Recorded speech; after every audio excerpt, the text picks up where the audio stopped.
नमस्कार दोस्तों, स्वागत है आपका लॉर्ड ऑफ द मिस्ट्रीज के एक नई वीडियो में। और आज की वीडियो काइंड ऑफ एक डेडिकेटेड वीडियो है। मतलब कि यहाँ हम एक्सक्लूसिवली फोकस करने वाले हैं कि एल्गर और अपना गेरमिन स्पैरो ये दोनों जो एडवेंचर करने वाले हैं वहां इन्हें क्या क्या पता चलेगा, ये कैसी मुश्किलों से अपना सामना करने वाले हैं, साथ ही क्या सब होगा, कितनी लड़ाइयाँ होंगी। लड़ाइयाँ वैसे ज्यादा नहीं है, लेकिन चीजें जो आपको पता चलने वाली है ना, लिटरली आपका माइंड ब्लो होने वाला है।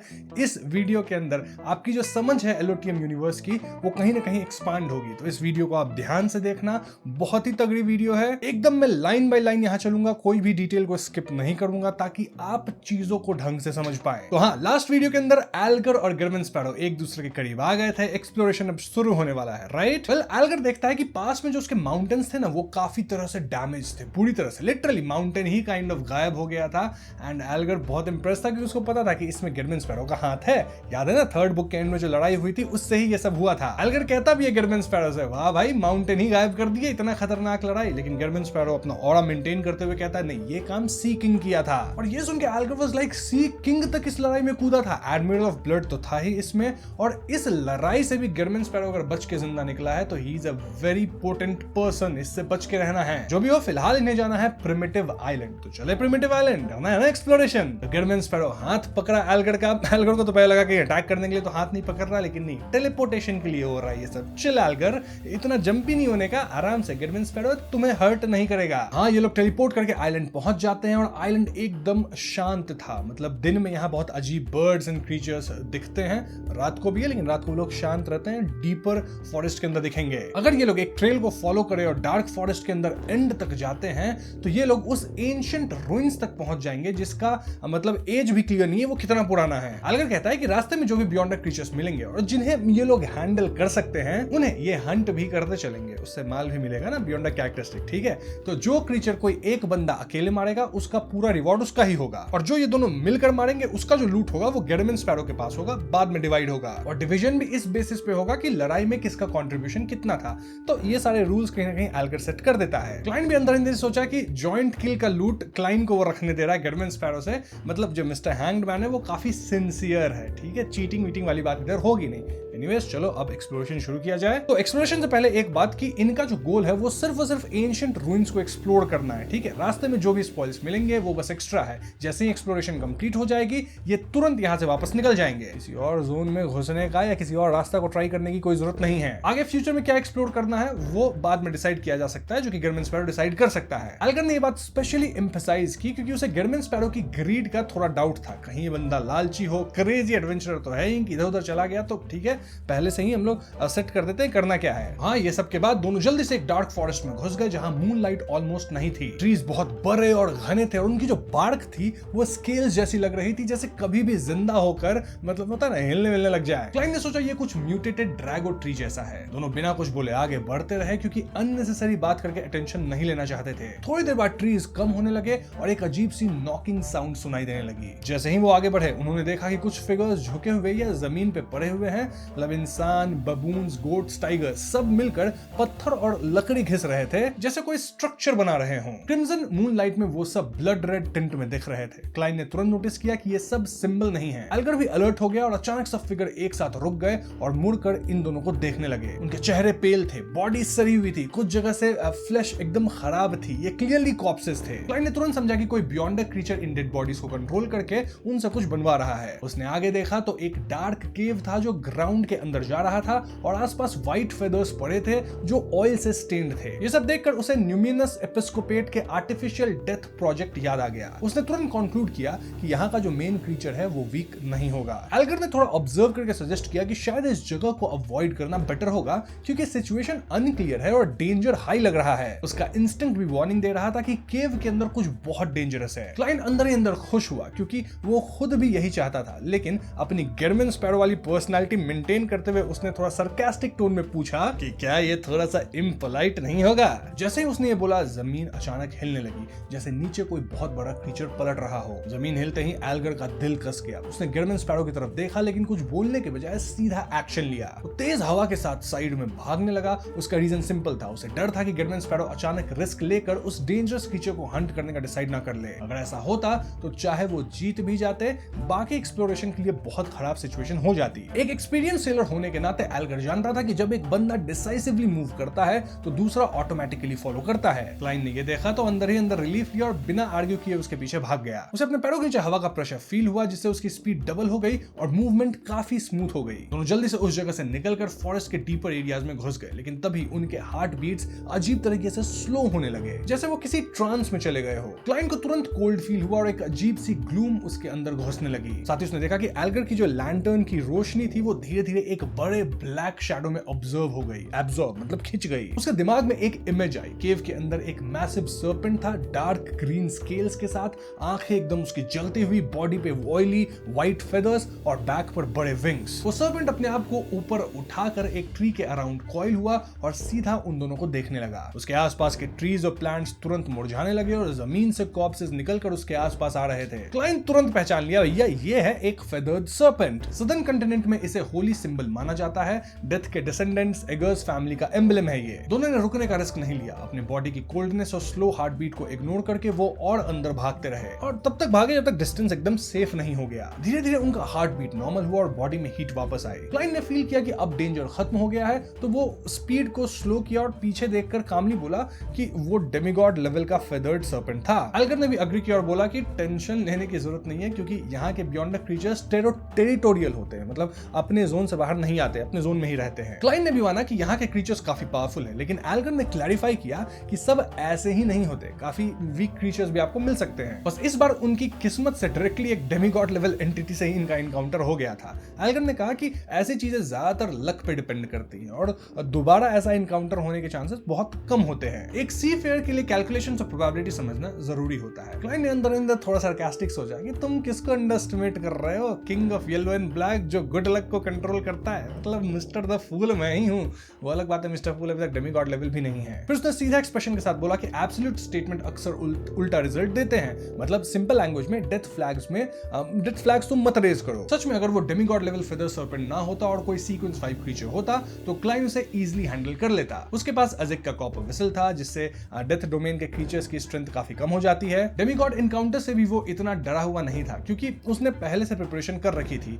फेट से फोन चार्म, लिमानोस ट्रैवल में डेमिगॉड पावर्स के पेजेस और ट्रैवल एबिलिटी, ये सब उसे फाइट जीतने के लिए नहीं बल्कि सेफ स्केप के लिए काफी मददगार होती। बस एक कंडीशन थी, अंदर ही अंदर उसने ऐड किया, जब तक एंजल्स का सामना ना हो जाए। ठीक है, अगर एंजल्स का सामना हो गया तो ये सब कुछ काम नहीं आएगा। अब एल्गर को थोड़ा कंफ्यूजन हुआ, क्योंकि गिरमन स्पैरो का जो टोन था वो क्रेजी के साथ साथ कॉशियस भी था। तो बंदा कॉशियस भी है, सिर्फ क्रेजी नहीं है। थोड़ी देर बाद ये लोग एक पर्टिकुलर डायरेक्शन डिसाइड करते हैं कि इधर जाएंगे और क्लाइन पे अपना डेथ नील जो गन है उसका बढ़िया वाला निकाल लिया और चलने लगा। कुछ देर फॉरेस्ट में चलने के बाद एल्गर रुक गया और बोला कि आगे एक इल्यूजरी चाइम ट्री है जिसे वो खुद हैंडल करना चाहता है, और जो नेक्स्ट बियॉन्ड द क्रीचर मिलेगा वो क्लाइन हैंडल करेगा, वो इंटरफियर नहीं करेगा। बस उसने ये नहीं बोला कि अगर तुमसे हैंडल नहीं हुआ तो मैं हेल्प करूंगा। क्लाइन ने समझा कि मिस्टर हैंगमैन काफी एक्सपीरियंस्ड बंदा है और वो अननेसेसरी बातें नहीं करता। ये इंप्लाइड है ना कि अगर मैं दो आदमी साथ में लड़ रहे हैं, एक से नहीं होगा तो दूसरा हेल्प करेगा ही, बट चांस देगा करने का। ऑल्टरनेट ये लोग क्रीचर्स हंट करेंगे। तो क्लाइन अपनी गिरमन स्पैरो वाली पर्सनालिटी मेंटेन करते हुए हल्का सा जेंटलमैन जैसा नॉट दिया, मतलब अपने कोल्ड ऑरा को काइंड ऑफ मेंटेन कर रहा है। क्लाइन ने सीधा जवाब दिया कि अगर आप हैंडल नहीं कर पाते तो हेल्प के लिए बुला लेना,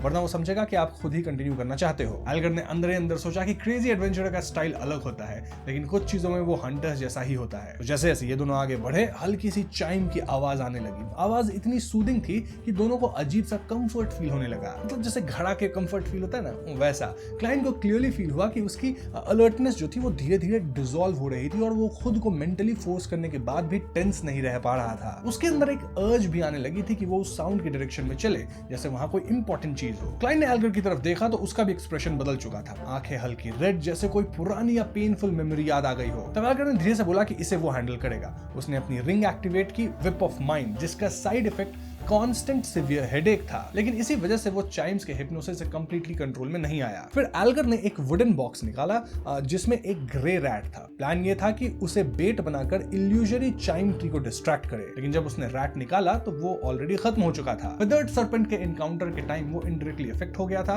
और सर्वाइव नहीं कर पाया। क्लाइन को ये देखकर हल्की सी हंसी आई, लेकिन उसने कंट्रोल किया। एल्गर ने क्वाइटली अपना कंपोजर रिगेन किया और डेड रैट के साथ ही आगे बढ़ा। क्लाइन ने लैंटर्न उठाया और उसके पीछे चल दिया। जैसे जैसे वो आगे गए, चाइम्स और क्लियर होने लगी और उन्हें उस तरफ खींचने लगी। थोड़ी दूर जाकर क्लाइन ने फाइनली इल्यूजरी चाइम ट्री देखा। उसका ट्रंक ब्राउनिश ग्रीन था जिसमें क्रैक्स थे और उन क्रैक्स के अंदर डार्कनेस में ऐसे लग रहा था जैसे आंखें हों। ब्रांचेस से मेटल ग्रे चाइम जैसी चीज लटक रही थी जो खुद ही हिलकर आवाज निकाल रही थी, और एक ब्रांच पर एक ट्रांसपेरेंट फ्रूट लटका हुआ था। एल्गर ने उस ट्री को घूर कर देखा, फिर अपने थ्रोट को प्रेस करके हेवी वॉइस में, मतलब कुछ गाने का ऐसा प्रिपरेशन कर रहा था। वो क्लाइन को बोला कि तुम अपने कान वान कवर कर लो और अपनी स्पिरिचुअलिटी है ना उसको टाइटली कंट्रोल करो। जैसे ही क्लाइन ने हैंगमैन की बात सुनी, उसके दिल एक सेकंड के लिए रुक गया। उसे एक अजीब सा प्रिमोनिशन फील हुआ, इसलिए बिना मतलब अपनी पर्सोना की परवाह किए उसने तुरंत लैंटर्न रख दिया, 2 पेपर निकाले, उन्हें गोल बनाकर अपने कानों में डाल दिया। ठीक है भैया, कान में ठूस लिया, आवाज नहीं आएगा। गर्डन स्पैरो को बिना सवाल किए ऐसा करते देख एल्गर को रिलीफ मिला। उसने सोचा कि एक्सपीरियंस्ड बंदे के साथ काम करना कितना इजी होता है, चाहे वो क्रेजी एडवेंचरर ही क्यों ना हो। तो जब एल्गर डेड रैट को बेट के लिए थ्रो करने वाला था, तभी बुशेस हिले और एक yellow skinned black strip tiger सामने आ गया। वो सीधा इल्यूजरी चाइम ट्री की तरफ बढ़ने लगा, लेकिन उसकी आंखें बिल्कुल ब्लैंक थी,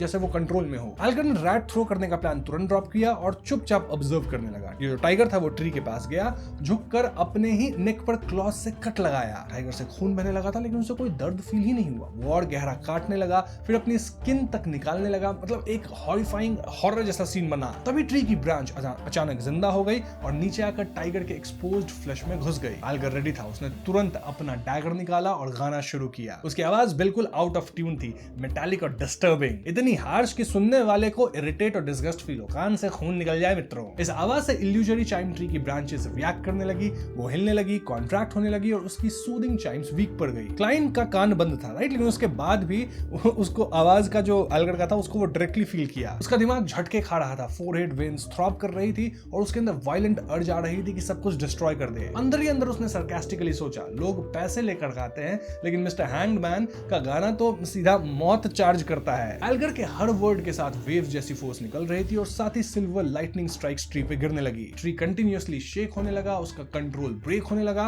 और वो अपनी हिप्नोटिक मेलोडी प्रॉपर्ली मेंटेन नहीं कर पा रहा था। इसी मोमेंट का फायदा उठाते हुए एल्गर ने डेड रैट थ्रो किया और अपना डैगर आगे बढ़ाया। स्ट्रॉन्ग विंड के साथ इनविजिबल ब्लेड्स निकले और सीधा ट्री की ट्रंक के पास वाली ब्रांच को कट करने लगे। Colourless palm size translucent fruit हवा के झोंके से उड़कर सीधा एल्गर के हाथ में आ गया। ट्री की बार्क जो आंखों जैसी क्रैक से भरी हुई थी वो फ्रीज हो गई और ब्रांचेस धीरे धीरे नीचे झुक गई, जैसे उसकी जान ही निकल गई हो। एल्गर ने कामली वो फ्रूट अपने गोल्डन कंटेनर में स्टोर किया। उसने नोट किया कि अगर पहले से सही इंफॉर्मेशन हो तो बियॉन्डर प्लांट्स को डील करना एनिमल से आसान होता है, क्योंकि उनमें इंटेलिजेंस कम होती है। वो क्लाइंट की तरफ मुड़कर बोला कि चलो आगे बढ़ते हैं, इधर का काम हो गया, लेकिन उसकी आवाज एक सेकंड के लिए रुक गई। उसने देखा कि गिरमन स्पैरो का एक्सप्रेशन थोड़ा डिस्टॉर्टेड लग रहा था और आंखों में हल्का सा रेड टिंट था, मतलब किसी ही मोमेंट कहीं गिरमन स्पैरो अटैक न कर दे। एल्गर थोड़ा टेंस हो गया, फिर अपनी बात कंप्लीट की। क्लाइंट ने सॉफ्टली रिप्लाई किया और आगे चल दिया। क्लाइंट ने इल्यूजरी चाइम ट्री के मटेरियल्स कलेक्ट नहीं किए। उसका रीजन सिंपल था, स्पेस लिमिटेड है और आगे और भी वैल्यूएबल चीजें मिल सकती हैं। ऊपर से ज्यादा वेट होने से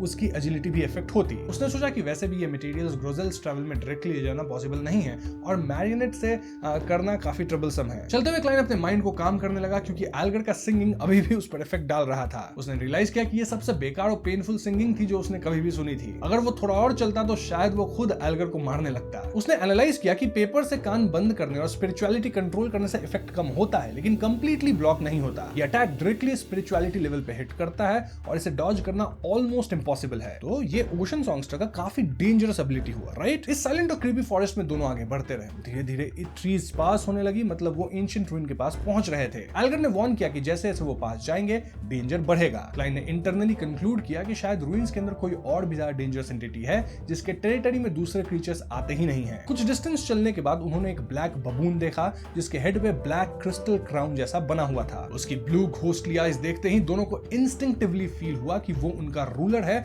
और उन्हें झुक जाना चाहिए। अलगर ने विप ऑफ माइंड के पेन की हेल्प से अपने आप को कंट्रोल किया और साइड में हटने की कोशिश की क्योंकि ये क्लाइंट का टारगेट था, लेकिन उसका मूवमेंट डिस्टॉर्ट हो गया। वो साइड में जाने के बजाय आगे बढ़ गया। उसने रिफ्लेक्स में अटैक किया लेकिन विंड ब्लेड्स मिड एयर में ही डायरेक्शन चेंज करके मिस हो गए। क्लाइंट ने तुरंत समझ लिया कि ये जो नॉर्मल अप्रोच है इसे डील करने का काम नहीं करेगा। उसने इनविजिबिलिटी एक्टिवेट की और साइलेंटली बबून के पीछे पहुंच गया। अगले ही मोमेंट बबून का बॉडी स्टिफ हो गया जैसे उसका कंट्रोल चला गया हो। वो अपनी आंखों को खुद ही डैमेज करने की कोशिश कर रहा था और इसी ओपनिंग का यूज करते हुए गिडविन स्पैरो ने अपना रिवॉल्वर उठाया, बिना इमोशन के एम किया और सीधा ट्रिगर दबा दिया।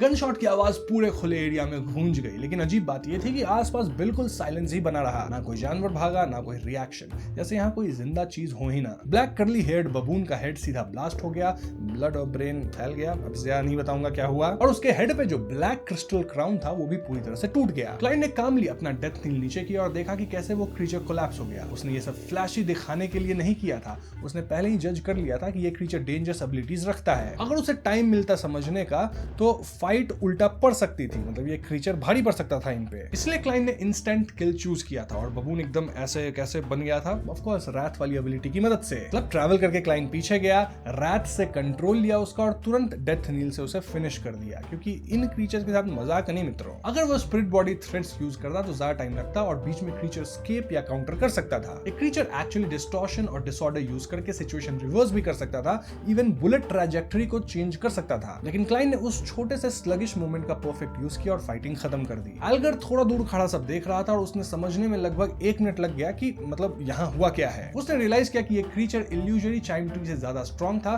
फिर भी गिडविन स्पैरो ने उसे सिर्फ 3 सेकंड्स में खत्म कर दिया। मतलब जैसे टारगेट लोग प्रैक्टिस करता है ना, वैसा लग रहा था।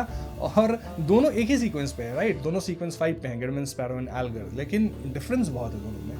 गिडविन स्पैरो बहुत ज्यादा पावरफुल है। एल्गर ने एनालाइज किया कि short range teleport, enemy control ability और डेथ नील का कॉम्बो ऑलमोस्ट अनस्टॉपेबल है। अगर वो खुद पहली बार इसे फेस करता तो इंस्टेंटली खत्म हो जाता, नहीं बच पाता। उसने सोचा कि इसे काउंटर करने का बेस्ट तरीका होगा अपनी सिंगिंग से एनवायरनमेंट डिस्टर्ब करना, ताकि टेलीपोर्ट प्रॉपर्ली एग्जीक्यूट ना हो। उसने कंक्लूड किया कि गिडविन स्पैरो का बाउंटी जस्टिफाइड है, वो एडमिरल हेल के लेवल का या उससे भी ज्यादा डेंजरस हो सकता है। इस पॉइंट तक बबून के बॉडी से बियॉन्ड द कैरेक्टरिस्टिक अपीयर हो गया था, ठीक है, एक ट्रांसलूसेंट सा पिच ब्लैक फिस्ट जिसमें मैडनेस और डिसऑर्डर का फील था। क्लाइंट ने आइडेंटिफाई किया कि ये ब्लैक एम्परर पाथवे का सीक्वेंस 5 मेंटर ऑफ डिसऑर्डर है। उसने सोचा कि अब अगले 6 घंटे तक वो डेथ नील फीलिंग यूज कर सकता है, क्योंकि उसका जो भी नेगेटिव इफेक्ट है वो तो अब होगा ही। अब क्लाइंट ब्रीफली सोचता है कि इस क्रीचर को ग्रेज करके जो है ना, मतलब उसका क्रीपिंग अंगर उससे पावर ले ले, लेकिन उसने अपने प्रिंसिपल्स की वजह से मना कर दिया। उसके लिए ये सिर्फ स्ट्रेंथ का मैटर नहीं था, अगर वो बार बार अपने रूल्स ब्रेक करेगा तो धीरे धीरे खुद को खो देगा। इसलिए उसने सिर्फ बियॉन्ड कैरेक्टरिस्टिक कलेक्ट किया और मेंटल कंटेनर में स्टोर कर लिया, मेंटल नहीं मेटल कंटेनर में, ठीक है। जब वो ग्रोजल्स ट्रैवल निकालकर ब्लड यूज करने वाला था तभी उसके अंदर एक स्ट्रॉन्ग डेंजर सिग्नल ट्रिगर हुआ। उसके गले के बाल खड़े हो गए, होता है ना रोंगटे खड़े हो जाना, नेक के हेयर्स खड़े हो गए, वही चीज। और ये एक इंटेंस प्रेमोनिशन था कि कुछ बहुत खतरनाक होने वाला है। इस बार जो डेंजर क्लाइंट ने फील किया उसमें कोई क्लियर विजन ही नहीं आया, ये सबसे ज्यादा डेंजरस साइन था। तुरंत उसने फील किया जैसे उसका दिल अंधेरे के लेयर्स में लपेट लिया गया हो और उसकी नजर पर एक डार्क ग्लास चढ़ गया हो। सोचने का टाइम ही नहीं था, उसने तुरंत इनविजिबिलिटी यूज की और एल्गर के पास टेलीपोर्ट हुआ और उसका शोल्डर पकड़ लिया। एल्गर भी इंस्टेंटली अलर्ट हो गया, उसका हार्ट वायलेंटली पंप कर रहा था जैसे स्टॉर्म आ गया हो और बॉडी के अंदर ही। लेकिन उसने देखा कि गिडविन स्पैरो का हाथ धीरे धीरे स्टोन बन रहा है, नेल से स्टार्ट होकर पूरा बॉडी ही स्टिफ हो रहा था। दोनों ने बिना डिले किए स्पिरिट वर्ल्ड में एंटर किया, रूइंस की डायरेक्शन में मूव करने लगे। अभी क्लाइंट ने देखा कि स्पिरिट वर्ल्ड के कलर्स डार्क होकर एक अजीब पैटर्न में बदल गए हैं, रेवन ब्लैक हेयर जैसा। ये देखते ही उसने बिना हेजिटेट किए स्पिरिट वर्ल्ड छोड़ दिया और रियल वर्ल्ड में वापस आ गया। जहां वो लैंड हुए वहां रबल एंड वीड्स थे एंड पास में एक हाफ डिस्ट्रॉयड बिल्डिंग थी। एल्गर का लोअर बॉडी ऑलरेडी स्टोन बन चुका था और क्लाइंट ने तुरंत स्नैप करके आग जलाई ताकि जंप कर सके, लेकिन उसी मोमेंट उसका बॉडी फ्रीज होने लगा। उसको फायर से इंटेंस डर लगने लगा। ये डेथ नील का साइड इफेक्ट था, फियर ऑफ फायर, इसी समय आना था। उसे ओवरकम करने से पहले एक स्ट्रॉन्ग विंड ने दोनों को उठाकर आगे पुश कर दिया और वो एंशिएंट रूइन के एरिया में एंटर हो गए। ग्राउंड पर गिरते ही उन पर जो शैडो प्रेशर था वो वैनिश हो गया और इनके ऊपर जो पेट्रिफिकेशन इफेक्ट थी, डॉक्टर स्टोन वाली पेट्रिफिकेशन, वो भी कहीं ना कहीं हटने लगी। क्लाइंट ने रिलीफ की सांस ली, लेकिन उसे सबसे ज्यादा डर ये बात का था कि उसे पता ही नहीं चला कि अटैक किसने किया और ये कौन सी पावर यूज हुई थी। उसने गेस किया कि या तो गन शॉट से कोई पावरफुल एंटिटी अट्रैक्ट हो गई या फिर फॉरेस्ट का कोई रूलर टाइप क्रिएचर था जो कि इन पर अटैक किया था। लेकिन एक चीज क्लियर थी, वो एंटिटी रूइंस के एरिया में एंटर नहीं कर रही और वो वो पेट्रीफाई कर रही थी, मूर्ति इन्हें बना रही थी, kind of statue. And overall इसका मतलब ये हो सकता है कि रूइंस के अंदर कुछ और भी ज्यादा डेंजरस है, तभी वो एंटिटी यहाँ नहीं आ रही। क्लाइन ने तुरंत डिसाइड किया कि अगर सिचुएशन खराब हुई तो बिना डिले तुरंत रिट्रीट किया जाएगा। एल्गर ने कंफर्म किया कि जो जोन था वो उन्हें पेट्रीफाई कर रहा था। क्लाइन ने एग्री किया और बोला कि अब असली प्रॉब्लम आगे है। दोनों आगे बढ़े और उस ब्रोकन स्ट्रक्चर को ऑब्जर्व किए। Spires, stone columns, damaged walls, सब देखकर क्लाइन ने कैजुअली पूछ लिया कि ये बिल्डिंग पहले क्या थी। एल्गर ने थोड़ी देर सोच के जवाब दिया कि ये एक कैथीड्रल लग रहा है। कैथीड्रल था क्या? क्लाइन ने धीरे से कहा कि कैथीड्रल होने का जो कंक्लूजन है वो दोनों का सेम है। क्लाइन भी यही सोच रहा था। उसने सामने के रूइंस को देखा। क्रिम्सन मूनलाइट अब पहले से ज्यादा गहरी लग रही थी, ऑलमोस्ट खून जैसी। अपनी यूजुअल कोल्ड टोन में उसने एल्गर से पूछा कि वो पहले कहां तक एक्सप्लोर कर चुका है। जब उसकी नजर एल्गर के लैंटर्न पे पड़ी तो उसके बॉडी में हल्का सा टेंशन आ गया। फ्लेम देखकर उसे डिस्कम्फर्ट फील हुआ। डेथ नेल का साइड इफेक्ट मतलब एक्टिवेट है ना, तो डर रहा है फ्लेम से। एल्गर ने बिना नोटिस किए एक बड़े स्ट्रक्चर की तरफ पॉइंट किया। उसने बताया कि ये अर्ली 4th इपॉक का आर्किटेक्चरल स्टाइल है। चर्चेस इसी टाइप का के कैथेड्रल्स बनाते थे। ऊपर टेंपल और नीचे कैटाकोम्स, लाइफ और डेथ का एक कॉम्बाइंड सिस्टम। लेकिन उसने एडमिट किया कि वो कभी इतना डीप नहीं गया एंड इसलिए वो कंफर्म नहीं कर सकता कि आगे अंदर ऐसा ही है, आगे क्या है कुछ नहीं पता। क्लाइन ने अंदर सोचा कि ये शायद 3rd इपॉक का भी हो सकता है। फिर सीधा एंट्रेंस की तरफ बढ़ गया। उसने कॉन्शियसली लैंटर्न की डायरेक्ट लाइट अवॉइड की ताकि फायर का फियर ट्रिगर ना हो। दोनों बड़े बड़े स्टेप्स चढ़कर अंदर पहुंच गए और क्लाइन तुरंत अंदर नहीं गया। उसने एक गोल्ड कॉइन निकाला, उसे फिंगर्स में घुमाया और क्वाइटली डिविनेशन किया। फिर एल्गर ने पूछा कि उसे कैसे पता कि अंदर कोई ऐसी चीज है जो कार्ड ऑफ ब्लास्फेमी के लेवल की हो सकती है। एल्गर ने एक्सप्लेन किया कि ये इन्फॉर्मेशन उसे किलिंगॉस के थ्रू इनडायरेक्टली मिली थी। किलिंगॉस उससे ज्यादा स्ट्रॉन्ग था और डीपर गया था और उसने हिंट दिया था कि अंदर कुछ बहुत वैल्यूएबल है जो सिर्फ एक ट्रू सीक्वेंस 5 ही ले सकता है। साथ ही उसने म्यूरल्स और ग्राउंड के मार्क्स का भी जिक्र किया। तो हाँ, यहाँ से दोनों अंदर गए। क्रिम्सन मूनलाइट सिर्फ एंट्रेंस तक ही आ रही थी और आगे पूरी तरह से अंधेरा था। हॉल काफी बड़ा था, कुछ पिलर्स टूट चुके थे और एंड पर ऑल्टर या स्टेयरकेस नहीं था। बस एक डार्क डिसेंट जैसा फील हो रहा था, जैसे नीचे जाना पड़ेगा। क्लाइन ने सराउंडिंग्स ऑब्जर्व की और फिर रात रिलीज करके म्यूरल्स चेक करने लगा। म्यूरल में एक मैसिव माउंटेन दिख रहा था जिसके टॉप पर एक ग्लोइंग क्रॉस था। उसके सामने मल्टीपल एंजल्स थे, कुछ के 2 विंग्स, कुछ के 4, कुछ के 6। ये देखते ही क्लाइन को एक स्ट्रॉन्ग फेमिलियरिटी कहीं ना कहीं फील हुई। उसने ये पैटर्न पहले भी देखा था, ब्लास्फेमर आमन के मौसलम में। क्लाइन ने दोबारा ध्यान से म्यूरल देखा और तुरंत समझ गया कि ये वो सेम पैटर्न नहीं है जो उसने पहले एमोन के मौसलम में देखा था। यहाँ ना तो एमोन या फिर एडम के इन्फेंट्स थे, ना ही 12 विंग्ड एंजल्स। इस बार जो सेंट्रल फिगर था वो एक एंशिएंट स्लेट पकड़े हुए था और वो स्लेट अजीब तरीके से कॉन्ट्राडिक्टरी फील दे रहा था। एक साथ होली भी लग रहा था, सिनिस्टर भी, पुराना भी और जैसे अभी अभी बना हो। क्लाइन के दिमाग में तुरंत एक नाम आया, ब्लास्फेमी स्लेट। उसने अंदाजा लगाया कि ये कैथीड्रल उस एंशिएंट सन गॉड से रिलेटेड है, वो एंटिटी जिसे सिटी ऑफ सिल्वर वर्शिप करते हैं, लॉर्ड दैट क्रिएटेड एवरीथिंग बोल के। और अगर ब्लास्फेमी स्लेट का कनेक्शन यहाँ है तो अंदर कुछ बहुत ही हाई लेवल और डेंजरस चीज छुपी हो सकती है। जब उसने ग्राउंड ऑब्जर्व किया तो उसने डार्क रेड मार्क्स देखे, छोटे छोटे ब्लड लाइक स्टेन्स जो पूरे हॉल में स्प्रेड थे। उसके दिमाग में एक सीन ऑटोमेटिकली बन गया। डिवोटीज आगे बढ़ रहे हैं, हर थोड़ी देर में अपना फोरहेड जमीन पे जोर से मार रहे हैं, ब्लड निकल रहा है, एक एक्सट्रीम डिवोशन का रिचुअल चल रहा है। एल्गर भी यहाँ पूछता है कि एंशिएंट सन गॉड का है क्या ये सब? क्लाइन भी नॉड किया, लगता तो वैसा ही कुछ है। दोनों बिना और बात बढ़ाए हॉल के एंड की तरफ चले जहां उन्हें एक स्टेयरकेस मिला जो कि नीचे जा रहा था। ये क्लियर था अंदर का मेन सीक्रेट नीचे ही है। एल्गर ने बताया कि किलिंगॉस भी यहाँ तक आया था लेकिन वो सिर्फ 10 मिनट में वापस आ गया था और वीक स्टेट में था बहुत। क्लाइन ने कैजुअली पूछा कि एल्गर उसे इतना कैसे जानता है। इस बार क्वेश्चन को एल्गर अवॉइड नहीं करता। वो बताता है कि दोनों एक ही जगह के थे, एक ही कैथीड्रल में सर्वेंट्स थे। वहां का प्रीस्ट अब्यूजिव था, किलिंगॉस उसे बर्दाश्त नहीं कर पाया और भागकर पायरेट बन गया। तो हाँ, इस बात पे क्लाइन और भी ज्यादा प्रोब नहीं किया कि तुम दोनों एक दूसरे को कैसे जानते थे इतना। अब क्लाइन और एल्गर दोनों साइलेंटली नीचे उतर गए और नीचे पहुंचते ही उन्होंने एक आर्च्ड डोरवे देखा और उसके दोनों साइड्स पे 2 गार्ड्स थे, लेकिन वो गार्ड्स एक्चुअली स्टोन स्टैच्यूज थे। दोनों के एक्सप्रेशन ट्विस्टेड थे, एक्सट्रीम पेन में आंखें बाहर निकली हुई जैसे किसी हॉरर को देखते हुए फ्रीज हो गए हो। एक आर्मर में था, दूसरा रिलेटिवली मॉडर्न क्लोथ्स में। क्लाइन को तुरंत रियलाइजेशन हुआ ये नॉर्मल स्टैच्यूज नहीं है, ये लोग थे जो पेट्रीफाई हो गए। और सबसे डिस्टर्बिंग बात, अगर वो और एल्गर स्केप नहीं करते तो शायद वो भी यहीं खड़े होते सेंचुरीज तक साइलेंट गार्ड्स बनकर। समझ रहे हो, जैसे बाहर पेट्रिफिकेशन हो रहा था, अगर हो जाता तो यहीं फंसते, इसी तरह से गार्ड बन के रह जाते। ये थॉट ही इतना अनसेटलिंग था कि क्लाइन का मतलब जो है ना अजीब, उसको गंदा सा फील होने लगा। एल्गर भी सेम कंक्लूजन पे पहुंच चुका था, उसकी आंखों में भी इंटेंशन क्लियरली दिख रही थी। क्लाइन ने वार्न किया अंदर और भी स्टैचूज हो सकते हैं, और एल्गर भी हाफ जोक करते हुए कहता है बस अपने ही स्टैचूज ना मिल जाए। मतलब समझ रहे हो, ये लोग भी फंसने वाले थे। सिचुएशन का हॉरर यही था, अगर तुम्हें लगे कि तुम बच गए और फिर अपनी ही स्टोन फॉर्म सामने देख लो तो समझ रहे हो ना। आगे बढ़ने से पहले क्लाइन ने एक इंपॉर्टेंट बात उठाई विच वाज लैंटर्न। उसका पॉइंट सिंपल था, लाइट अटेंशन अट्रैक्ट करेगी, अगर नाइट विजन है तो बेटर है कि फ्लेम हटा दो, नाइट विजन का इस्तेमाल करो। एल्गर ने कामली जवाब दिया हाँ नाइट विजन है मेरे पास। तो क्लाइन वाज लाइक फिर ये तुम लैंटर्न लेके क्यों घूम रहे हो? एल्गर काफी सिंपल टैक्टिकल जवाब देता है, देखो एनिमी को मिसलीड करने के लिए मैं लैंटर्न यूज कर रहा हूँ। वो सोचेंगे कि इसको डार्कनेस में देखने की पावर नहीं है तो वो लैंटर्न को तोड़ देंगे तो उन्हें लगेगा हम जीत गए,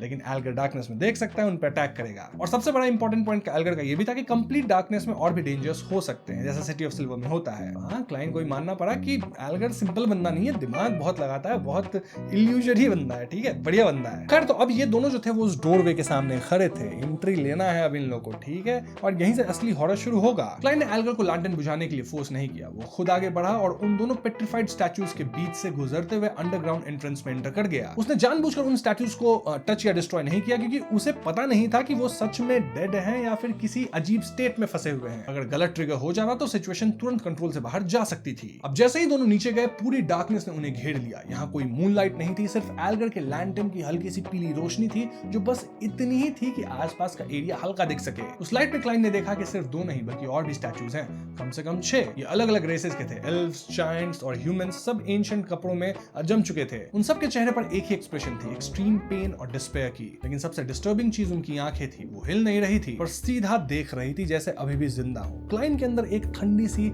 सर्राहट दौड़ गई, कहां बजाना वैसा कुछ। उसे स्ट्रांगली फील हुआ कि ये सब कभी जिंदा थे और अब ये जगह किसी ऐसे मॉन्स्टर एरिया लग रहा है जो अंधेरे में छुपकर बैठा है, बस वेट कर रहा है कि कोई और अंदर आए। दोनों अपने इमोशंस को कंट्रोल करते हैं और बिना कुछ बोले आगे बढ़ते हैं। थोड़ी देर बाद म्यूरल्स दिखने लगे, लैंटर्न की लाइट में धीरे धीरे क्लियर होते गए। कुछ टूट चुके थे लेकिन कुछ अभी भी समझ में आ रहे थे। उन सब का सेंट्रल थीम सिर्फ एक था, एक ग्लोइंग क्रॉस और उसके सामने खड़ा एक ग्रैंड डिवाइन फिगर। अलग अलग सीन्स में वो फिगर कभी डूबते हुए शहरों के सामने खड़े थे, कभी टूट चुकी जमीन पर और कभी आसमान की तरफ देख रहा था जहां कुछ ईविल और पागलपन से भरी आंखें उसे घूर रही थी। क्लाइन ने तुरंत समझ लिया कि ये एक सेवियर टाइप नैरेटिव है, जैसे जब एपोकलिप्स आएगा तो ये एंशिएंट सन गॉड दुनिया को बचाएगा। उसने कंपेयर किया कि ऐसे ही म्यूरल सिटी ऑफ सिल्वर में भी देखे गए थे और ट्रू क्रिएटर कल्ट के टेंपल में भी देखे गए थे। उसने थोड़ा सरकास्टिकली सोचा कि शायद दोनों साइड्स एक ही आइडिया को यूज कर रहे हो, हर कोई खुद को मसीहा ही दिखाना चाहता है, राइट। लेकिन एक बात क्लियर थी, ये जगह सिर्फ एक पुराना रूइन नहीं है, ये फेथ, मैडनेस और एपोकलिप्स के कॉन्सेप्ट से डीपली जुड़ी हुई है। और जितना वो अंदर तक बढ़ रहे थे उतना ही लग रहा था कि असली खतरा अभी शुरू भी नहीं हुआ है। एल्गर भी म्यूरल्स को ऑब्जर्व कर रहा था जब उसने धीरे से कहा कि उसे लगता है कि ट्रू क्रिएटर का कल्ट जो है ना, मतलब फॉलन क्रिएटर, वो अपने आप को डिस्क्राइब करते वक्त शायद यहीं के कॉन्सेप्ट से इंस्पायर्ड हुआ होगा। लाइन भी हल्की सी हंसी के साथ एग्री किया कि सही बात है, ये ट्रू क्रिएटर गंदा तो इंसान है, गंदी बातें बोलता है, कॉपी भी करता है, ठीक है, एंशिएंट सन गॉड का जो स्टाइल था ना उसी को कॉपी किया है। एंड इट वाज एविडेंट कि अगर यहाँ ट्रू क्रिएटर से रिलेटेड अगर कुछ चीजें दिख जाती है तो कोई सरप्राइजिंग बात होगी नहीं। एल्गर ने भी इस बात को एक्सेप्ट किया और दोनों साइलेंटली आगे बढ़ते रहे, अपने फुटस्टेप्स को कंट्रोल करते हुए।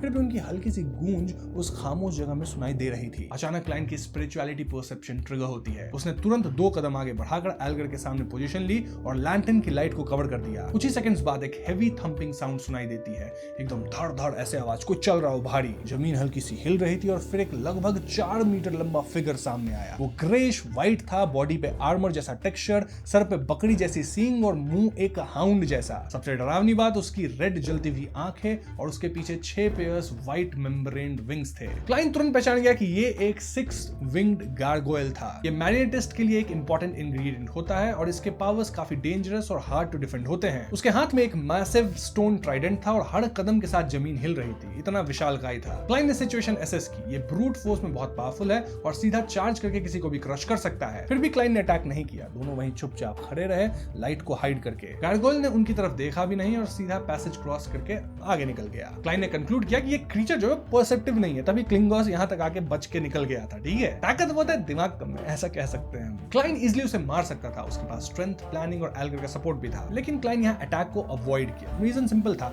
पता नहीं कितने गार्गोयल्स और होंगे, एक को मारो, पता चला 10 आ गए, तो ठीक है, अटैक अवॉइड कर सकते तो अवॉइड किया जाएगा। नॉट टू मेंशन कि अगर उससे भी ज्यादा कोई डेंजरस एंटिटी यहाँ है तो वो भी अलर्ट हो जाएगा, राइट। तो लड़ाई कम करना है, दिमाग ज्यादा लगाना है। एल्गर को भी क्लाइन का ये काम डिसीजन पसंद आया। उसने सोचा कि शायद गेरमिन स्पैरो मिस्टर फूल के इंस्ट्रक्शंस फॉलो कर रहा है, इसलिए अननेसेसरी रिस्क नहीं ले रहा। साथ ही उसे ये भी फील हुआ कि जितना काम क्लाइन अभी है उतना ही डेंजरस वो अपने एक्चुअल टारगेट के सामने होगा। हाँ, ये दोनों मतलब एकदम बढ़िया से टीम वर्क चल रहा है। क्रॉस रोड्स को क्रॉस करके आगे बढ़ते हैं। म्यूरल्स अब भी वही एंशिएंट सन गॉड की ग्रेटनेस और होलीनेस को डिपिक्ट कर रहे थे। कुछ देर बाद वो पैसेज के एंड तक पहुंच गए, जहां एक मैसिव स्टोन डबल डोर था, लगभग 8 मीटर ऊंचा। उस पर डेथ, स्लीप, एंड और रीबर्थ के सिंबल्स बने हुए थे और क्लाइन ने गेस किया कि ये एक टूम्ब हो सकता है, जबकि एल्गर ने कहा कि ये टेंपल भी हो सकता है या शायद दोनों एक ही चीज हो। डोर कंप्लीटली बंद नहीं थी, थोड़ा सा उसमें गैप था और एल्गर आगे बढ़ा, लालटेन नीचे करके रखा और साइलेंटली डोर को पुश करने लगा। उसने बिना आवाज के उस हेवी स्टोन डोर को खोल दिया। क्लाइन थोड़ा सरप्राइज्ड हुआ कि भैया ये कैसे पॉसिबल है कि इतना हेवी डोर है और साउंड भी ना आए। फिर उसने नीचे देखा तो वहां एक स्टिकी लिक्विड था। एल्गर ने पहले से ही लुब्रिकेशन क्रिएट कर रखा था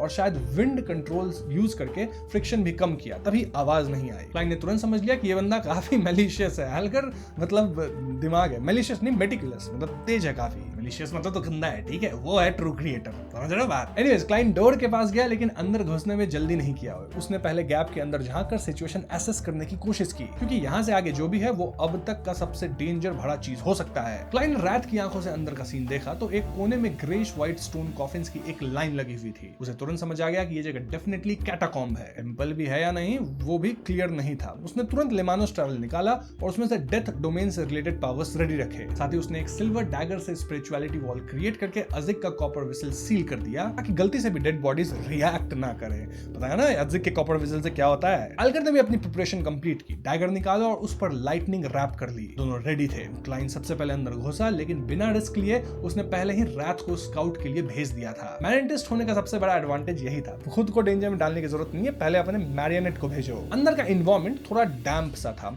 सीलिंग से पानी टपक रहा था और रूम में 24 कॉफिन्स थे, 12 एक साइड 12 दूसरी साइड। बीच में एक सर्कुलर एरिया था जहां एक कॉम्प्लेक्स सा पैटर्न बना हुआ था। क्लाइन ने तुरंत अप्रोच किया, उसने रात को ऊपर से देखने को भेजा। अब जो सीन दिखा वो डिस्टर्बिंग से भी आगे था। एक लॉन्ग टेबल था, उस पर एक डिवाइन फिगर था जिसके पास ग्लोइंग क्रॉस था, क्लियर इंडिकेशन कि वो एंशिएंट सन गॉड को रिप्रेजेंट कर रहा था। उसके आसपास 3 शैडोई फिगर्स थे, एक यंग और हैंडसम, एक स्ट्रॉन्ग और सोलम और एक व्हाइट बियर्डेड वाइज फिगर। लेकिन उनकी आंखों में सिर्फ ईविल था। और वो क्या कर रहे थे? वेल, एक उस जो ट्रू क्रिएटर बोल रहा हूं, एक जो वो सन गॉड क्रिएटर है उसका हाथ तोड़कर खा रहा था, दूसरा जो फिगर था उसका ब्रेन सक कर रहा था और तीसरा उसका हार्ट निकाल के चबा रहा था। और सबसे हॉरिफाइंग पार्ट, उस डिवाइन फिगर के चेस्ट के अंदर से एक क्रैक था जिसमें एक डार्क इन्फेंट बैठा हुआ था और वो इंटेस्टाइन्स खा रहा था। मतलब यहाँ 4 लोग थे, एक इन्फेंट भी था जो कि इंटेस्टाइन खा रहा है और 3 जो फिगर थे वो अलग अलग पार्ट्स खा रहे हैं। और जैसे ही क्लाइन ने ये देखा, उन सब ने एक साथ उसकी तरफ देखा। क्लाइन का हार्ट जोर से धड़कने लगा, उसका माइंड ओवरलोड होने लगा, लेकिन एक अजीब क्लैरिटी भी आ गई। मतलब ये जो डिसमेंबर्ड फिगर है वो एंशिएंट सन गॉड ही है। एंशिएंट सन गॉड को लोग खा रहे हैं। कौन लोग खा रहे हैं? चलो बताता हूं। सबसे पहले जो 3 एंटिटीज हैं जो कि अलग अलग पार्ट्स खा रहे थे, इनको क्लाइन पहले देख चुका है। कहां देखा था? बैकलिंड के अंडरग्राउंड रूइंस में। और वो कौन थे?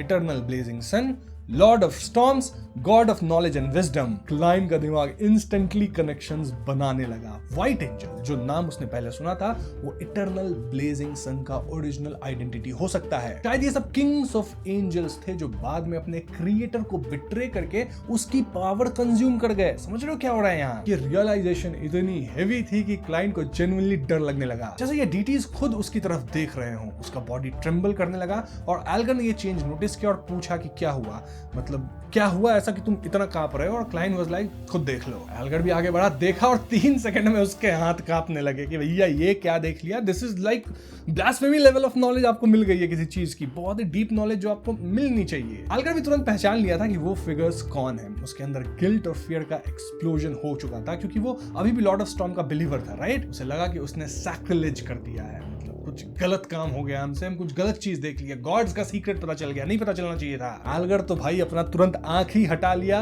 और पूरा एकदम कांपते हुए पूछा कि क्या ये किंग ऑफ एंजल्स है? क्लाइन ने डायरेक्टली कंफर्म नहीं किया, बस हिंट दिया कि इटर्नल ब्लेजिंग सन का कनेक्शन व्हाइट एंजल से है। एल्गर को सब समझ आ गया, लेकिन उस मोमेंट में एक और साउंड आया, एक शार्प हॉरिफाइंग स्क्रैचिंग साउंड, जैसे कोई कॉफिन के अंदर से नेल्स घिस रहा हो। और फिर 3 कॉफिन्स एक साथ फट गए, उनमें से 3 क्रीचर्स निकले। एक व्हाइट रोब में जिसके बॉडी पर हर जगह आइस थी, दूसरा ह्यूज हैंड्स वाला जिसके बॉडी से करोसिव पस निकल रहा था, और तीसरा पायरेट जैसा लेकिन उसके बॉडी से टेंटिकल्स निकल रहे थे और उसका ऑरा स्टॉर्म पाथवे के हाई सीक्वेंस जैसा फील हो रहा था। तीनों ने एक साथ क्लाइन और एल्गर की तरफ देखा। एक ने लाइटनिंग समन की, एक ने अपनी काउंटलेस आईज में उनका रिफ्लेक्शन कैप्चर किया और तीसरे ने poison mist of wine spread कर दिए। अब तक जो हॉरर सिर्फ नॉलेज और सिंबलिज्म में था, वो अब एक्चुअल कॉम्बैट बनने वाला है। जैसे ही सिचुएशन कंट्रोल से बाहर जाने लगी, एक और डेंजर आ गया। डोर की तरफ से वो 6 विंग्ड गार्गोइल भी स्टॉर्म करते हुए अंदर आ चुका था। सीन इंस्टेंटली क्योटिक हो चुका था, लेकिन क्लाइन पैनिक नहीं हुआ। बंदा लड़ता बढ़िया है, ये आपको मानना होगा। उसने तुरंत एक स्मार्ट मूव किया। उसने अपनी स्पिरिचुअलिटी वॉल तोड़कर अजिक कॉपर विसल निकाला और सीधा रूम के दूसरे कोने में फेंक दिया। उसका रिजल्ट तुरंत मिला। जो 3 टेरिफाइंग अनडेड थे, वो सब अपना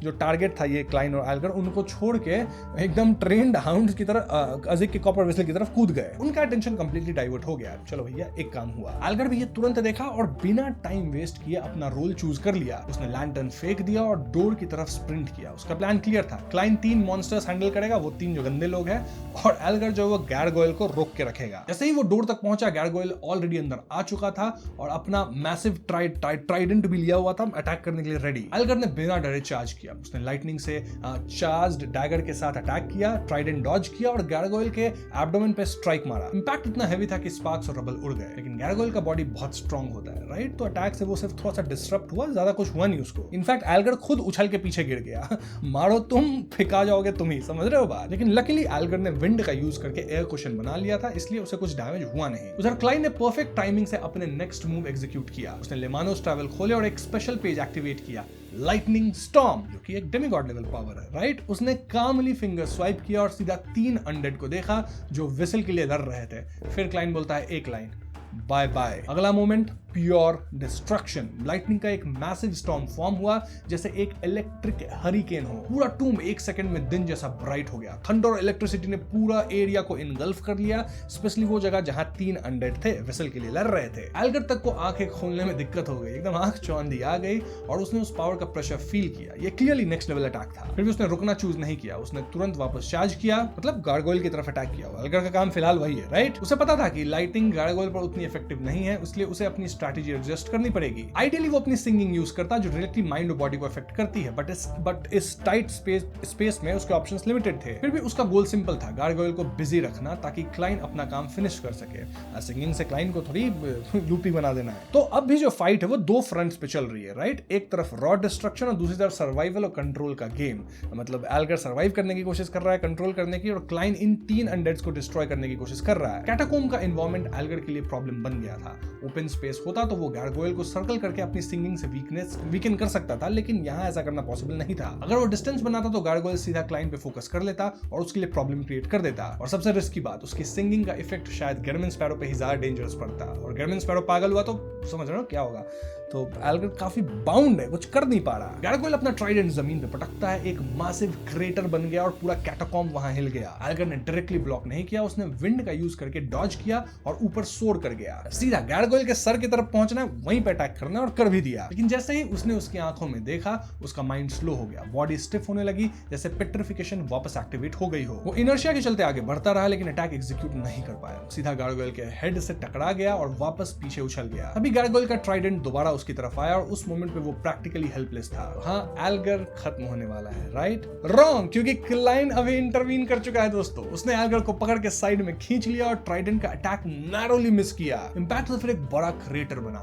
एल्गर का माइंड वापस से क्लियर हुआ, जैसे किसी नाइटमेयर से जगा हो। क्लाइन तुरंत एल्गर को एक शॉर्ट इंस्ट्रक्शन देता है, आंखों में मत देख, चेस्ट पे अटैक कर। एल्गर को समझ में आ गया। इस बार उसने डायरेक्ट गेज अवॉइड की, फ्लैंक की तरफ मूव किया और परफेक्ट टाइमिंग का वेट किया। जैसे ही गार्गोइल ने स्वीप अटैक किया, एल्गर ने विंड का यूज करके डॉज किया और ऊपर सोर कर गया। फिर एक हरिकेन ने उसे पुश किया सीधा गार्गोइल के चेस्ट की तरफ। उसने आंखें बंद की, डिस्टेंस जज किया और अपना फुल पावर पंच एग्जीक्यूट किया डैगर के साथ। इंपैक्ट क्या हुआ इसका? एक्सप्लोजन, खतरनाक वाला, और गार्गोइल के चेस्ट पे क्रैक्स आ गए, लाइटनिंग स्प्रेड हुई और एक विजिबल पिट बन गया। लेकिन उसका डैगर टूटकर पीसेस में एक्सप्लोड हो चुका था और एल्गर रिकॉइल से पीछे उड़ गया। इसी मोमेंट का क्लाइन वेट कर रहा था। वो ऑलरेडी पोजीशन ले चुका था। उसने डेथ नील एम किया और बिना हेजिटेशन ट्रिगर दबा दिया। गन शॉट गूंजा और बुलेट सीधा उस क्रैक में घुस गया जो एल्गर ने बनाया था। अगले ही मोमेंट गार्गोइल फ्रीज हुआ, उसकी आंखों की फ्लेम बुझ गई और वो एक हेवी क्रैश के साथ गिर गया।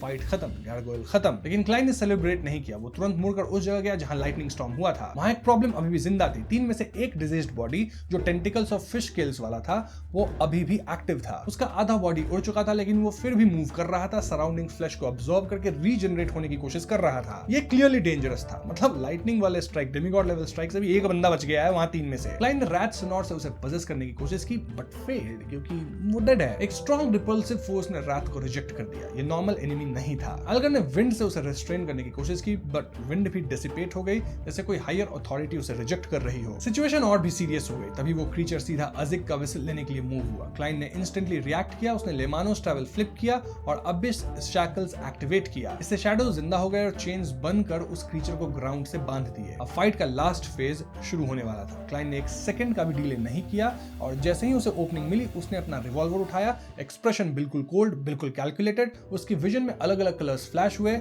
Like red, green and white. ये उसका सियर इंस्टिंक्ट था जो वीकनेस या वल्नरेबिलिटी डिटेक्ट करता है। उसने बिना हेजिटेट किए व्हाइट पॉइंट पे एम किया और ट्रिगर दबा दिया। बैंग! एक पेल गोल्डन बीम सीधा उस डिजीज्ड बॉडी के हेड में घुस गया। इंपैक्ट के साथ ही सर फट गया और फिर क्या होगा आप समझ ही सकते हो। और इस बुलेट का इफेक्ट सिर्फ डैमेज नहीं था, प्यूरिफिकेशन भी था। तो हाँ, इट वाज क्वाइट इफेक्टिव, देख सकते हैं हम। मतलब बुलेट के कारण सन जैसी जो रेडियंस थी वो उस एनिमी के बॉडी में फैल गई और नेक्स्ट मोमेंट वो क्रीचर वैक्स की तरफ पिघलने लगा। बॉडी कोलैप्स हो गई, बैलेंस लूज करके सीधा अजिक के विसल के पास वो गिर गया। क्लाइन ने तुरंत मेंटली इंटरनली नोट किया कि ऐसा इंस्टिंक्ट बेस्ड मॉन्स्टर जिसमें इंटेलिजेंस नहीं, वो एक्चुअली सेम लेवल के बियॉन्डर से इजीली ईजियर होता है हैंडल करने में। लेकिन उसने एक सेकंड के लिए हल्का सा गिल्ट भी फील किया। अजिक का विसल लिटरली हर तरह का टॉर्चर झेल रहा था। Explosion, lightning, sunlight, life tough है इस विसल की, ठीक है। विसल बजा मेरे नाल तो विसल बजा, ठीक है, जोक था, बाय बाय। मतलब विसल रियल नहीं है, मतलब डेड है, वो एक नॉन लिविंग थिंग है। लेकिन बुरा लग रहा है इसके लिए, कितना अटैक झेलता है ये, है कि नहीं। तो हाँ, दोनों एनिमीज खत्म हो गए हैं दोनों साइड से, लेकिन फिर भी जो अपना क्लाइन है वो डायरेक्ट अप्रोच लेने के बजाय कॉशियस था अभी भी। वो खुद आगे नहीं बढ़ा, सिनोर को भेजा इन्वेस्टिगेट करने। उसे डाउट था कि इस डिजीज के पास कोई हाई लेवल आइटम हो सकता है और वो डाउट सही निकला क्योंकि सिनोर ने कुछ टच किया और बाहर निकाला। क्या निकाला? एक कार्ड के ऊपर एक पॉन्टिफ स्टाइल आउटफिट में आदमी था। सर पे पैपल टियारा, हाथ ऊपर जैसे किसी डिवाइन अथॉरिटी का सिंबल हो और उसके पीछे लाइटनिंग स्टॉर्म वेव्स, पूरा केओस का विजुअल। और क्लाइन ने तुरंत पहचान लिया कि ये अथॉरिटी है रोजेल गुस्ताव और ये जो कार्ड है वो है एक ब्लास्फेमी कार्ड जो कि है सीक्वेंस 0 टायरेंट। जी हाँ मित्रों, ब्लास्फेमी कार्ड एक मिल चुका है, वो भी टायरेंट कार्ड। पता है ये टायरेंट सीक्वेंस 0 होता है किस पाथवे का? स्टॉर्म पाथवे का। स्टॉर्म पाथवे पे कौन है? अपना एल्गर है। एल्गर का तो लाइफ सेट है भैया, क्योंकि उसको मिल गया है सीधा सीक्वेंस 0 तक का सब कुछ। समझ रहे हो बात? मतलब मिला गर्मिन स्पैरो को है लेकिन फिर भी एल्गर को तो ऑफ कोर्स नॉलेज मिलेगा ही उससे। क्लाइन के दिमाग में इंस्टेंटली कुछ चीजें कनेक्ट होने लगी। लाइक चर्च ऑफ स्टॉर्म अपने गॉड को टायरेंट बोलती है, मतलब ये कार्ड डायरेक्टली उस पाथवे के पीक से रिलेटेड है। एल्गर ने भी कार्ड को देखा और उसका रिएक्शन सटल नहीं था। उसकी आंखों में ग्रीड क्लियरली फ्लैश हुआ कि कार्ड ले लिया जाए, ठीक है, सीक्वेंस 0 तक कमाल है इसमें। वो कंट्रोल करने की कोशिश कर रहा था लेकिन इंपैक्ट ऑब्वियस था। उसने तुरंत प्रैक्टिकल बात की कि फाइट इंटेंस थी और चीजें जग सकती हैं, जल्दी निकलते हैं इधर से। लेकिन क्लाइन समझ गया ये सिर्फ कंसर्न नहीं था, ये इन्फ्लुएंस था। कार्ड का इफेक्ट ऑलरेडी एल्गर पे काम कर रहा था। क्लाइन ने सीधा ब्लंट जवाब दिया, तुम ऑलरेडी 5 सेकंड्स वेस्ट कर चुके हो। ये लाइन सिंपल थी लेकिन मतलब क्लियर था, फोकस करो नहीं तो मरोगे, ठीक है, ग्रीड में मत फंसो, ये कार्ड ऐसा काम करवाता है, निकलना इधर से। एल्गर भी तुरंत स्नैप बैक किया कि नहीं, लालच नहीं, ठीक है, पहले सिचुएशन से निकलना है, इसको संभालना है, बाद में देखा जाएगा। बिना आर्ग्यू किए वो गारगोयल के पास गया और उसका ग्लोइंग रेड आई बॉल निकाला। फिर उसने उसके बॉडी से एक ट्रांसलूसेंट क्रिस्टल भी एक्सट्रैक्ट किया।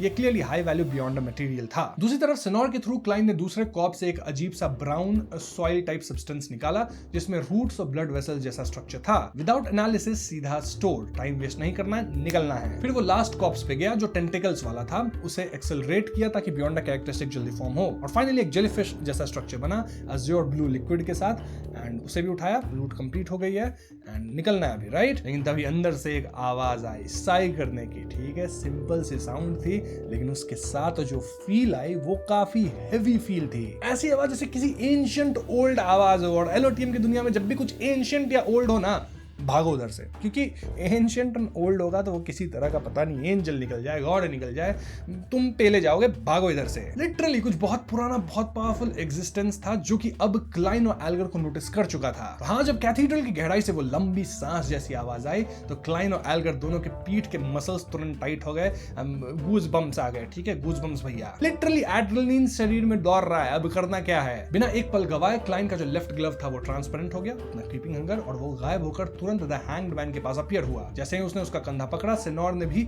जेलीफिश जैसे बियॉन्ड द कैरेक्टरिस्टिक उठा ली और मिरर लीप की मदद से वापस आयरन सिगार केस के अंदर गोल्ड कॉइन में लौट गया। अगले ही पल क्लाइन और एल्गर दोनों के शरीर बेआकार और इनविजिबल हो गए और कैटाकॉम्ब्स फिर से बिल्कुल शांत हो गई। दोनों सीधा टेलीपोर्ट हो चुके थे। ठीक है, उनकी फिगर्स क्लाउड की शैडोज और क्रिम्सन मूनलाइट के बीच दोबारा सामने आई। बिना सोचे समझे क्लाइन और एल्गर ने एक साथ अपना सर मोड़कर उस प्रिमिटिव आइलैंड की तरफ देखा। मतलब ऑफ कोर्स से दूर टेलीपोर्ट होकर कहीं और गए हैं, अब देख रहे हैं आइलैंड की तरफ। ये लोग जानना चाहते थे कि वहां आइलैंड में अब कुछ बदलाव हुआ है या नहीं। जब उन्होंने वो सांस जैसी आवाज सुनी थी तब उन्होंने बिना किसी एक्चुअल डेंजर को महसूस किया, अपने इंस्टिंक्ट्स और एक्सपीरियंस पर भरोसा करके तुरंत भागना ही चुना था। अब उन्हें क्यूरियोसिटी और कंफ्यूजन दोनों महसूस हो रहे थे। उनकी नजर में प्रिमिटिव आइलैंड को ढकने वाली घनी धुंध बहुत तेजी से हट गई थी। मूनलाइट सीधा नीचे गिर रही थी बिना किसी रुकावट के। तेज हवा के बीच क्लाइन और एल्गर हवा में तैरते हुए उस आइलैंड की वर्तमान स्थिति को देख रहे थे, लेकिन वो आइलैंड गायब हो चुका था। ये प्रिमिटिव आइलैंड जिसमें डेमीगॉड, फेदर्स, सर्पेंट और कई प्रकार के बियॉन्ड द क्रीचर्स थे, वो पूरी तरह से गायब हो गया था। और जहां ये आइलैंड था वहां अब गहरा नीला लगभग काला समंदर हल्का सा लहरा रहा था। सब कुछ बिल्कुल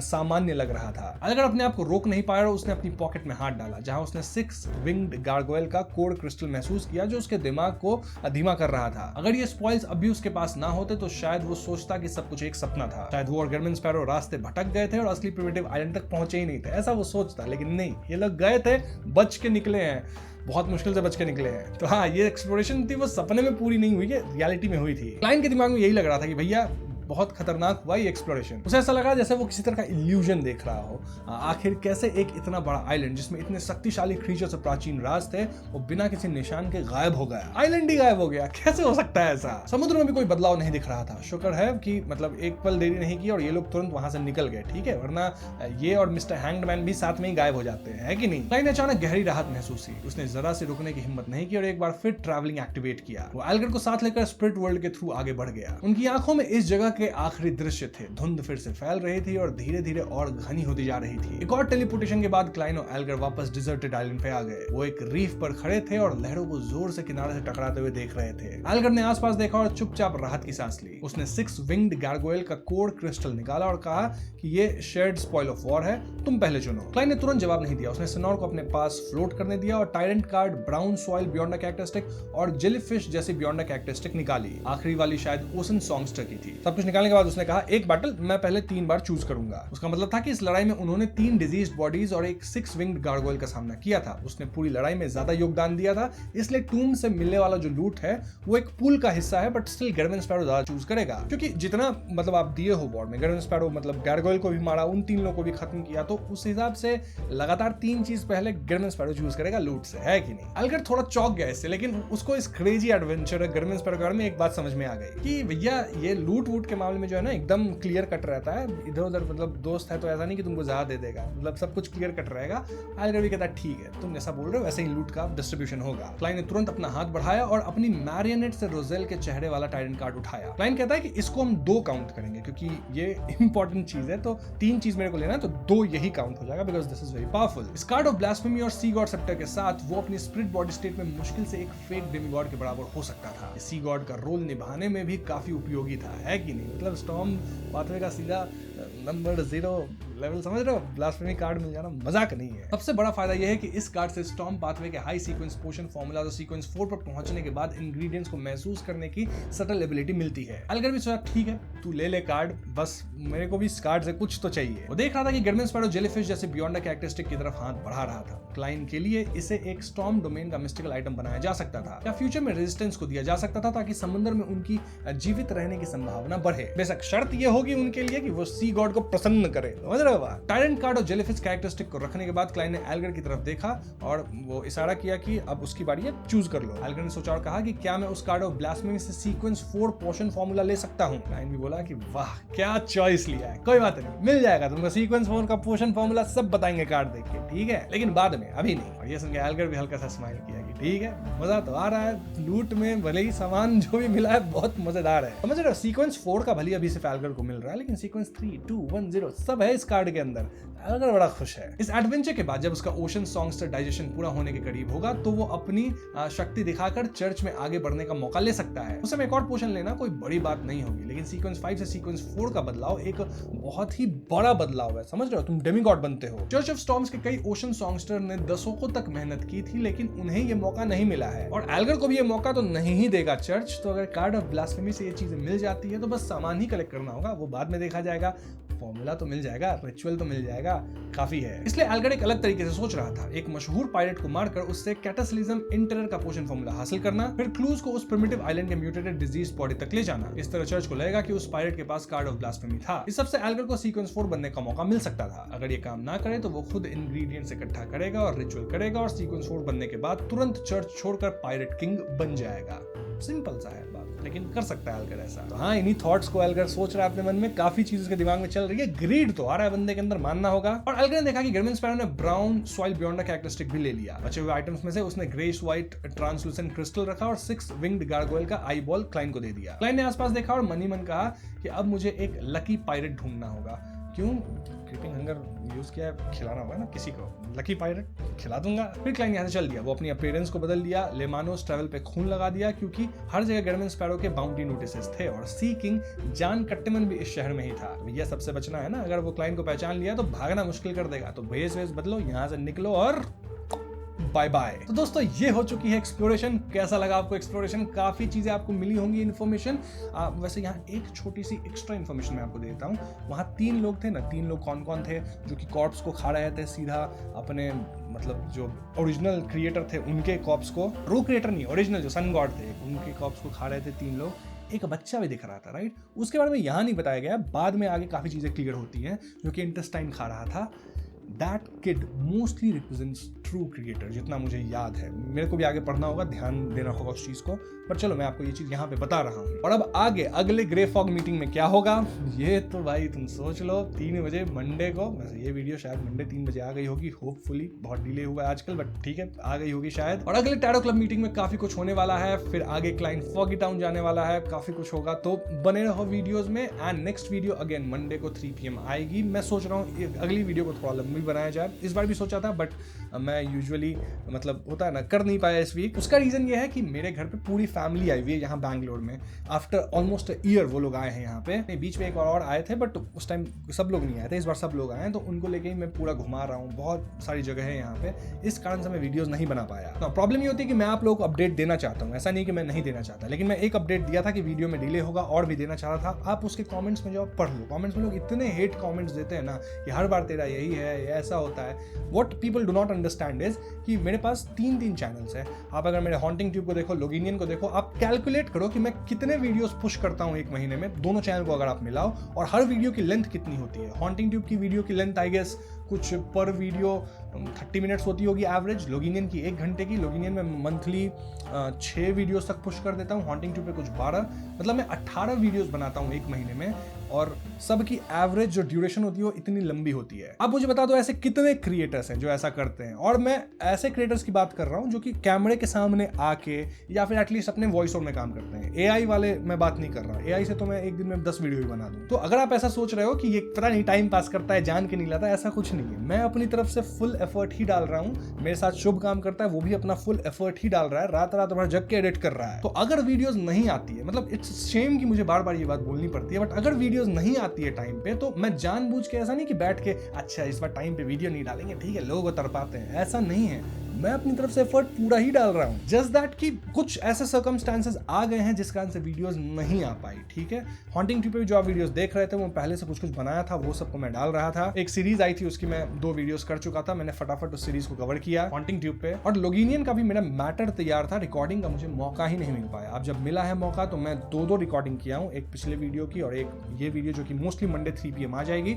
मैं रिकॉर्ड कर रहा हूँ इसे संडे को, ऑलमोस्ट टाइम क्या हो रहा है देखो, देख के बताता हूँ, 12:38 हो रहा है संडे को दिन में, रिकॉर्डिंग ये खत्म हो रही है ऑलमोस्ट। और सोचो ये कितनी लंबी वीडियो आप देख ही रहे होगे, आप बोलोगे 1 ही घंटे की, लेकिन 1 घंटे की वीडियो, उसका पूरा इमेज जनरेट करना, उसको पूरा एडिट करना, ये सब अभी से यहाँ से शुरू करेगा। और आज मैं सुबह 5 बजे से इसी वीडियो की स्क्रिप्ट लिख रहा हूँ ताकि मंडे 3 PM इस बार वीडियो आ जाए। तो देखो मतलब प्रेशर आती है इन वीडियोस के कारण, और मैं ब्लेम नहीं कर रहा कि मतलब मैं खुद ही ये प्रेशर ले रहा हूँ, अगर मुझे नहीं करना होगा तो मैं खुद ही बंद कर दूंगा, राइट। तो मैं उसके लिए ब्लेम नहीं कर रहा, मैं बस एक चीज आप लोगों से मांगता हूँ, एंड दैट इज कि अंडरस्टैंड करो सिचुएशन को। अगर मैं बता रहा हूँ कि मतलब इस टाइम वीडियो नहीं आ सकती है तो there must be some reason. मुझे पर्सनल रीजन बताने में कोई प्रॉब्लम ही नहीं, मैं आपको एग्जैक्ट रीजन बता सकता हूँ, इस वीडियो में बता रहा हूँ। बट लोग मानते नहीं है, लोग कहते हैं बहाने मार रहा है, ये कर रहा है, वो कर रहा है, तो इस कारण से मैं बंद कर देता हूँ। पहले मैं हॉन्टिंग ट्यूब पे भी ऐसे ही बहुत सारे मतलब पूरा शेड्यूल देता था कि इस वीक ये वीडियोज आएंगी, ऐसा होगा, लेकिन इतनी नेगेटिव कमेंट्स आने लगती थी ना कि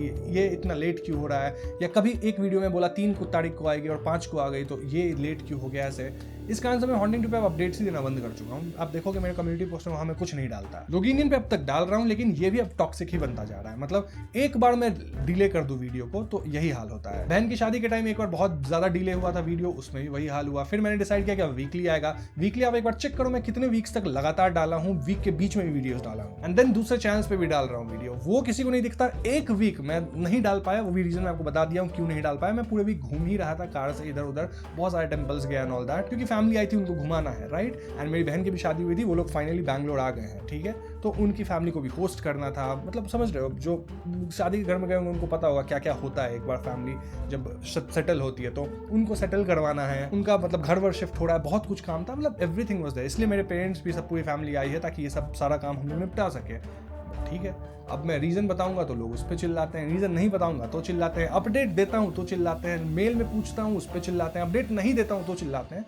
सो this is the last time. अगर नेक्स्ट टाइम से अगर ऐसा होता है तो फ्रैंकली स्पीकिंग मैं अपडेट ही देना बंद कर दूंगा कि देयर इज नो पॉइंट। मैं अपडेट दूंगा, लोग कमेंट्स में गाली ही लिखते हैं, तो there is no point at all, क्योंकि ये बात मेरे को भी अच्छा नहीं लगता बोलने में। I know I am repeating myself बार बार, लेकिन मैं 4 बार 5 बार बोल चुका हूँ कि अगर वीडियो नहीं आ रही है there must be a reason, right. मैं क्यों नहीं बनाऊंगा वीडियो? ऐसा तो है नहीं कि मेरे पास कुछ और भी काम है। मैं फुल टाइम यूट्यूब करता हूँ, हर दिन में 8 से 9 घंटे यूट्यूब पे ही काम करता हूँ, तो मैं क्यों नहीं लाऊंगा वीडियो? मतलब क्या मेरे दिमाग में क्यों, मतलब सोचिए, देखो मैं क्यों नहीं लेके आऊंगा? अगर मैं वीडियो डालता हूँ तो मेरी ही अर्निंग होगी ना, उससे मैं ही उससे कमाऊंगा, अच्छा मेरे लिए ही बेटर है, तो मैं क्यों वो काम नहीं करूंगा? ऐसा तो है नहीं कि मेरा कोई बॉस बैठा है उसके लिए काम करना है तो मैं नहीं करूंगा, नहीं। तो समझो इस बात को। एक बार फिर से मैं बोल रहा हूँ, सॉरी वीडियो डिले हुई थी इस वीक, बट मैं मेकअप कर रहा हूँ, उसके लिए मैं 2 वीडियो डाल रहा हूँ बैक टू बैक, और आगे से भी डिले होती है तो मैं ये लास्ट टाइम ट्राई कर रहा हूँ। मैं रीजन दूंगा, अच्छे से रीजन भी बताऊंगा कम्युनिटी पोस्ट पे, सब कुछ करूंगा मैं, बट स्टिल अगर सेम एटीट्यूड रहता है आगे से तो वीडियोस तो ऑफकोर्स मैं लेके आऊंगा ही। मैं अगर मैं सीरीज को शुरू किया हूं तो मैं कंप्लीट तो करूंगा ही, 8 बुक्स को। बट अगर नेक्स्ट टाइम मैं एक और ट्राई ले रहा हूं, उस बार भी अगर यही सेम चीज रिपीट होती है तो नेक्स्ट टाइम से ना मैं कोई अपडेट दूंगा, ना किसी चीज का कोई टाइमिंग रहेगा कि कब क्या आ सकता है। जब आना होगा आ जाएगा, आप लोग को वेट करना होगा। मैं खुद कोशिश कर रहा हूँ एक स्ट्रक्चर्ड वे में चीज़ों को करने का। अगर आप लोग सपोर्ट कर सकते हो तो वेल एंड गुड, नहीं कर सकते तो एटलीस्ट ये काम मत करो जो आप लोग लास्ट कम्युनिटी पोस्ट पे किए हो। तो यार आई नो वीडियो के एंड में थोड़ा सा अजीब बातें मैं बोल दिया हूँ, बट मैं अपनी प्रॉब्लम्स बता रहा हूँ आप लोग को। एंड अगर प्रॉब्लम्स बताने से भी आप लोग चिल्लाते हो, नहीं बताने से भी चिल्लाते हो, then I have no options left. मैं बिल्कुल पीछे चला जाऊंगा। But this is the last time I am trying, so will see how it works out.